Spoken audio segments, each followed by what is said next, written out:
प्रणाम मित्रों, मैं हूं सत्यम और स्वागत है आप सभी का एक बार फिर से। दोस्तों, हम देख रहे हैं कठोपनिषद और कठोपनिषद में अब तक हमने 3 वल्लियों को देख लिया है। एंड आज की इस वीडियो में हम लेके आए हैं कठोपनिषद की चतुर्थ वल्ली। इसमें हम चतुर्थ वल्ली के कुछ श्लोकों को देखने वाले हैं। सो आपसे रिक्वेस्ट है, अगर आप इस वीडियो पर नए हैं तो आप इससे पहले वाली वीडियोज़ को देखिएगा, आपको और अच्छे से क्लियर होगा।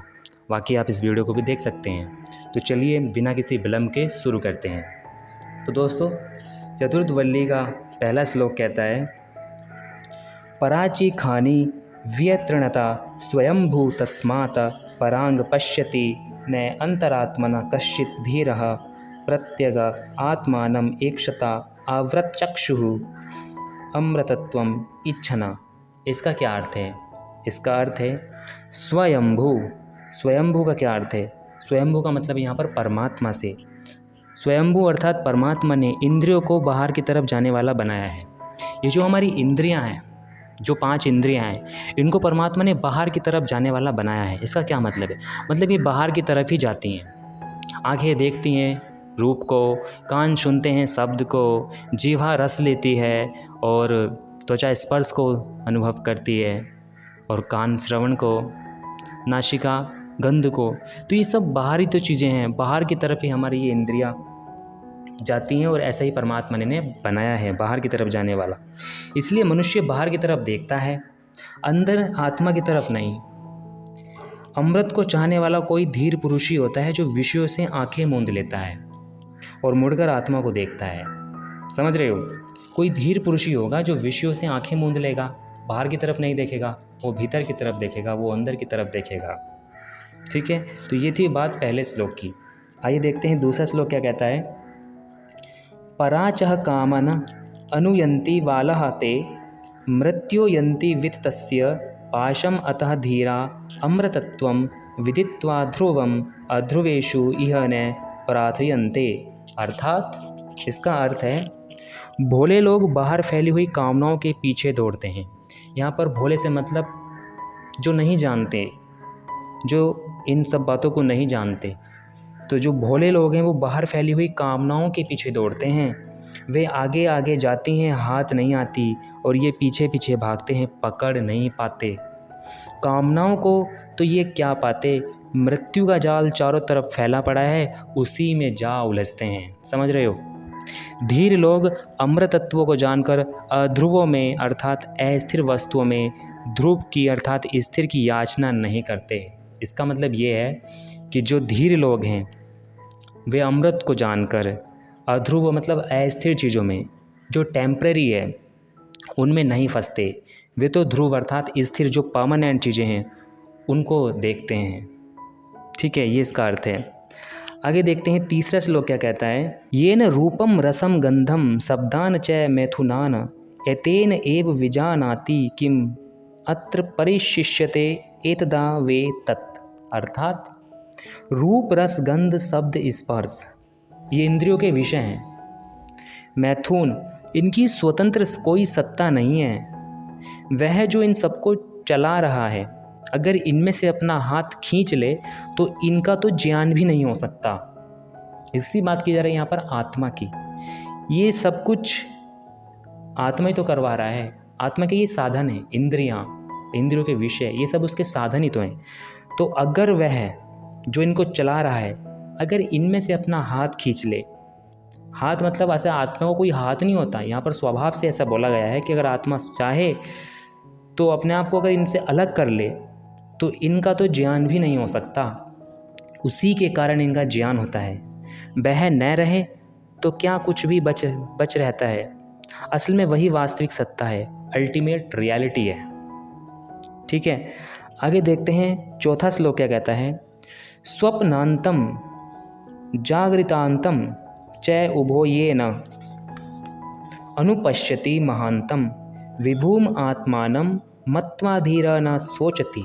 अर्थात सोने के बाद जब मनुष्य जागता है तो कैसे समझता है कि मैं वही हूँ जो सोया था? कैसे समझता है कि मैं वही हूँ जो सोया था? जागने के बाद जब वह सोने लगता है तो कैसे समझता है कि मैं सोकर उठने पर वही का वही रहूँगा? इन दोनों ओर छोर को जैसे मनुष्य देख लेता है, इसी से आत्मा की महानता को, विभुता को पा लेता है। जो धीर आत्मा की महानता को जान जाता है वह शोक में नहीं पड़ता, क्योंकि शुद्रता ही दुख का, शोक का कारण है। महानता में दुख नहीं, शोक नहीं। ये कह रहे हैं कि जो आत्मा के स्वरूप को जान लेता है, जो आत्म तत्व को जान लेता है, वह फिर शोक में नहीं पड़ता, दुख नहीं मनाता वह। ठीक है, आगे देखते हैं 5वां श्लोक क्या कहता है। यह इमम मद्वदम वेद आत्मानम जीवम अंतिकातः ईशानम भूत भवस्य न तत् विजुगुप्सते एतद् वे ततः। अर्थात यह जीवात्मा मधु को चखने वाला है।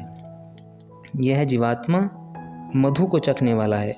मधु से मतलब यहाँ पर आशय है मीठे को खाने वाले, मतलब आनंद जिसमें मिलता है, आनंद को जिसको मिलता है उसको भोगने वाला है यह।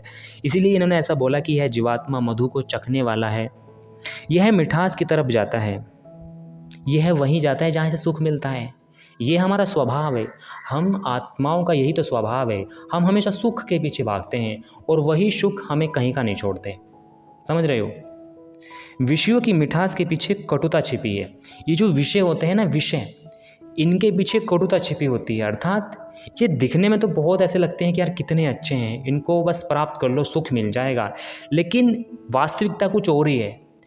इनको पाने के बाद पता चलता है कि कुछ नहीं था, जिसके पीछे मैं भाग रहा था वो कुछ नहीं था, वो तो यूं ही था।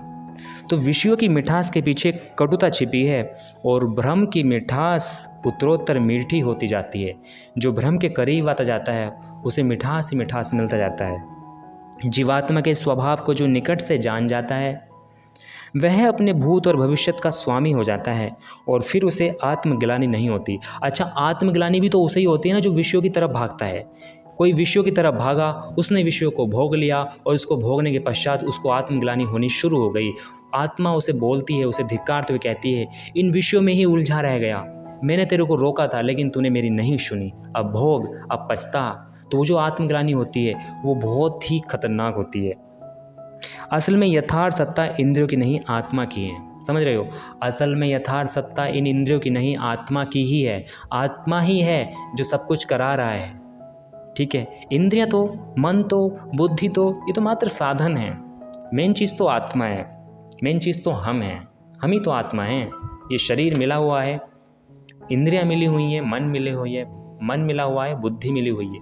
ये बहुत सारी चीज़ें हमको परमात्मा ने दी हुई हैं, लेकिन हमारी प्रॉब्लम पता क्या है? हम इन्हीं चीज़ों को अपने आप को समझने लगते हैं। हम इनसे अलग हैं, लेकिन हम क्या समझते हैं कि हम ये ही हैं, मन ही है, इंद्रियां ही हैं, शरीर ही हैं, जबकि वास्तविक हम अलग ही हैं। वास्तव में हम इनसे अलग ही हैं। अगर हम यह जान लें कि हम इन सब चीज़ों से अलग हैं तो हम बहुत सारे पाप कर्मों से बच जाएं। आइए देखते हैं 6वां श्लोक क्या कहता है।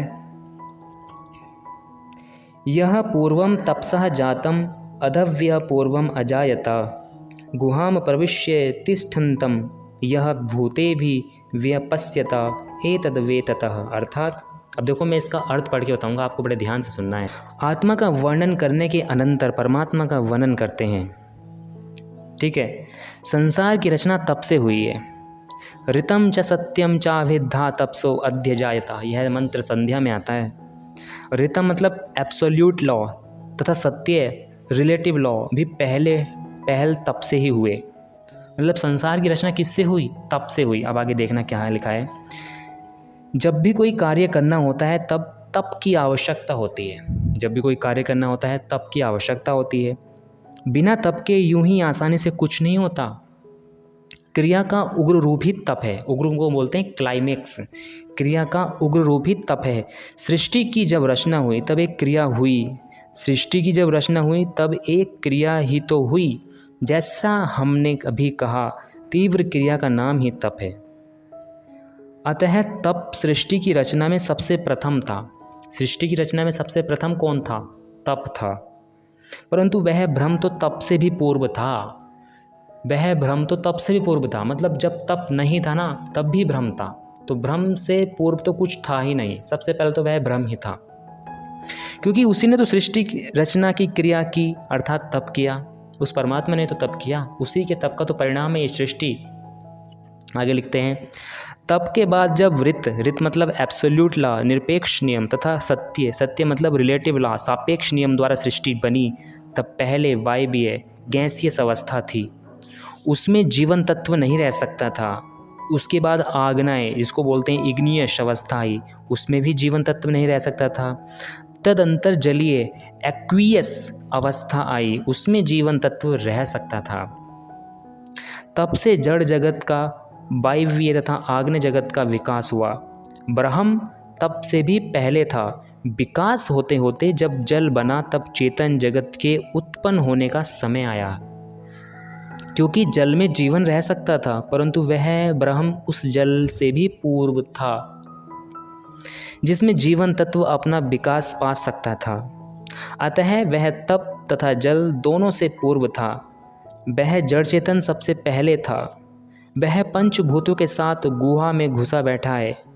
वह कहीं दूर नहीं बैठा, यहीं हमारे सामने जो कुछ इंद्रियों से दिख पड़ता है वही उसकी गुफा है। उसकी गुफा का मतलब कि वह इन सब में है, उसी में छिपा बैठा है। हमसे मानो आँख मिचोली खेल रहा है, हमारी दौड़ धूप का मज़ा ले रहा है। इन पंचभूतों की उसने ओट ले रखी है। बैठा तो वह इन्हीं के साथ है, यही उसकी गुफाएं हैं। इस प्रकार जो देख लेता है वह कह उठता है, अरे वह तो यह बैठा, एतत् वेततः, वह तो यह बैठा। ऐसा कौन कह सकता है? एतत् वेतः, वह तो यह बैठा। ऐसा वही कह सकता है जो उस प्रभु को देख लेता है, जो जान लेता है। तो मैंने जो कुछ भी आपको पढ़ के बताया, अगर आपने ध्यान से सुना होगा ना तो आपको ज़रूर समझ में आया होगा। अगर आपको समझ में नहीं आया तो आप वीडियो को दोबारा देख सकते हैं। बहरहाल आज की इस वीडियो में हम चतुर्थ वल्ली के इन 6 श्लोकों तक ही रखते हैं। आगे आने वाली वीडियो में हम 7वें श्लोक देखेंगे। वीडियो को हम ज़्यादा लंबा नहीं करना चाहते, इसलिए आज हम इतना ही रखते हैं। आप अगर यहाँ तक आए, यहाँ तक बने रहे, आपका बहुत बहुत धन्यवाद, बहुत बहुत धन्यवाद। अपना ध्यान रखिए। मैं मिलूँगा आपसे अगली वीडियो में, तब तक के लिए अपना ध्यान रखिए। Take care of yourself. Thank you so much for watching me. Have a good day. ओम सच्चिदानंद ईश्वराय नमो नमः।